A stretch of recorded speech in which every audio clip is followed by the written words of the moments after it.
All right, everybody, I'm going to run through this article real quick that I really wanted to share and I think is very important with what's happening with this phenomenon. And I'm going to try and go through this quick. I have to get out of here, but I wanted to get this out before I left today.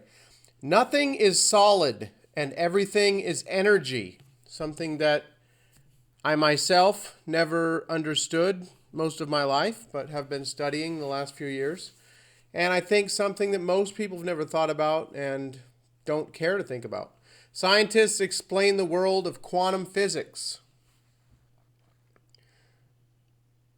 So I'm going to just go ahead and read this. I know everyone can read, but some people listen to this while they're driving along, and they appreciate someone that gives information that they can listen to, and they can filter it and do what they want with that information. Just add to, things that they're aware of happening.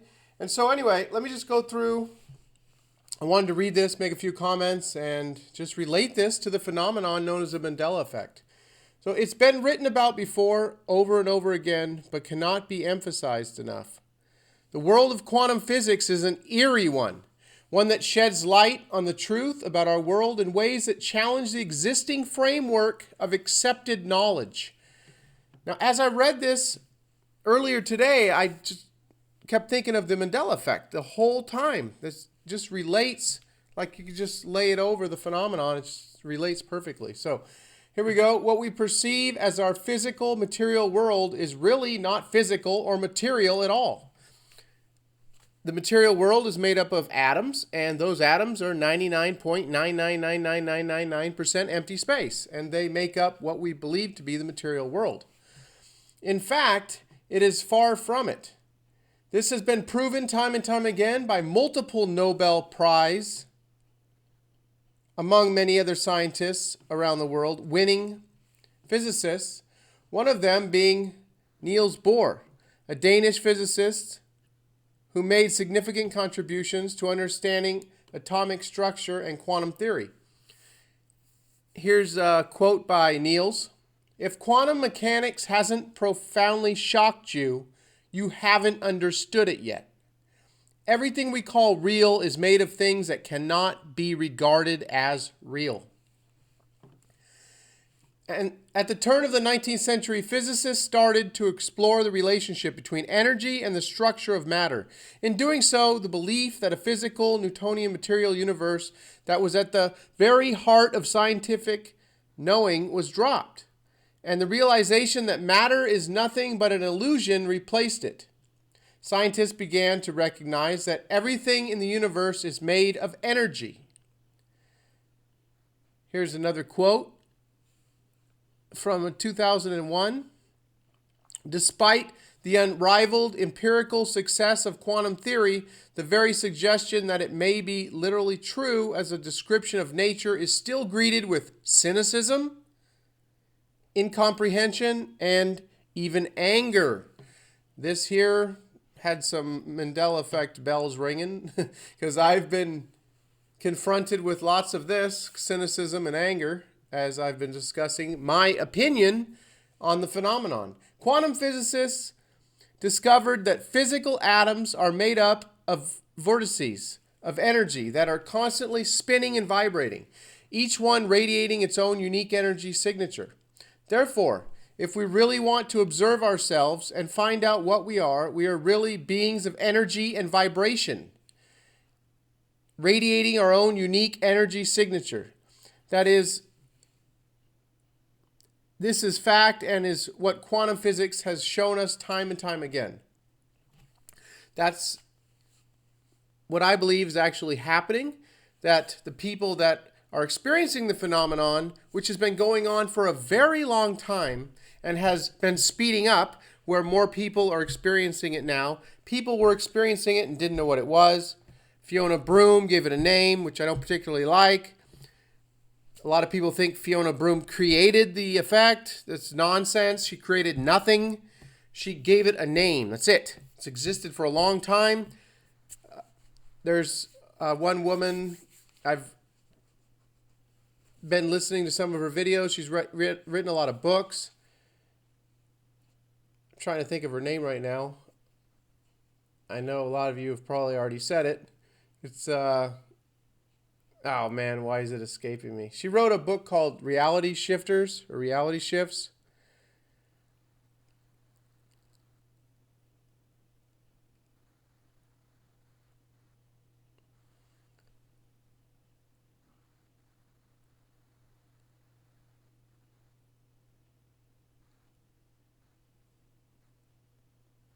Cynthia Larson. That's what her name is. I believe it's Cynthia Larson. So anyhow, this has been going on a very long time, and for some reason, it has affected a lot of people in the past 5 months in a very big way. So there's a consciousness shift happening that I've been expecting for years, and it's an incredible thing, and I think it's a positive thing, and I think it's related to this. So anyway, let me finish this up real quick. We're much more than what we perceive ourselves to be.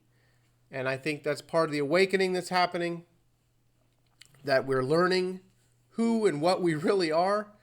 And it's just a fascinating time to be alive right now and to be experiencing this.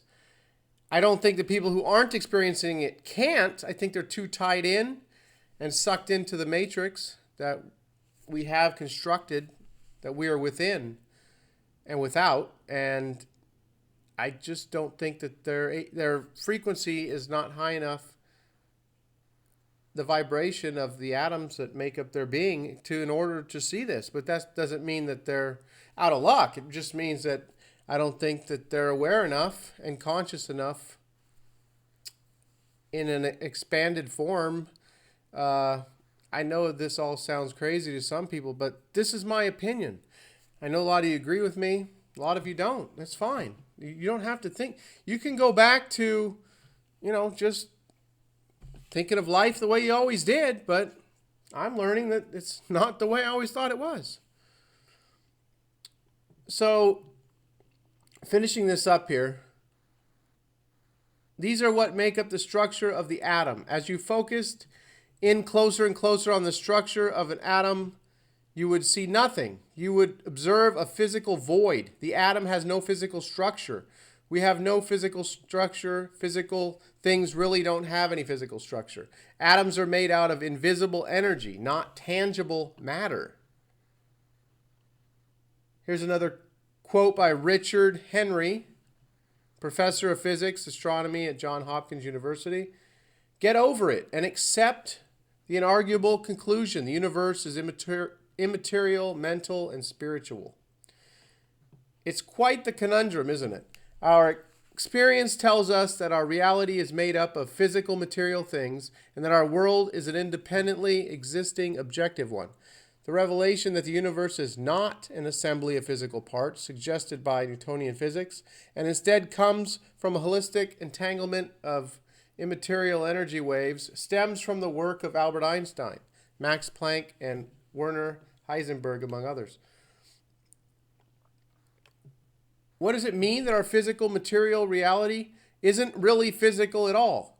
It could mean a number of things, and concepts such as this cannot be explored if scientists remain within the boundaries of the only perceived world existing, the world we see.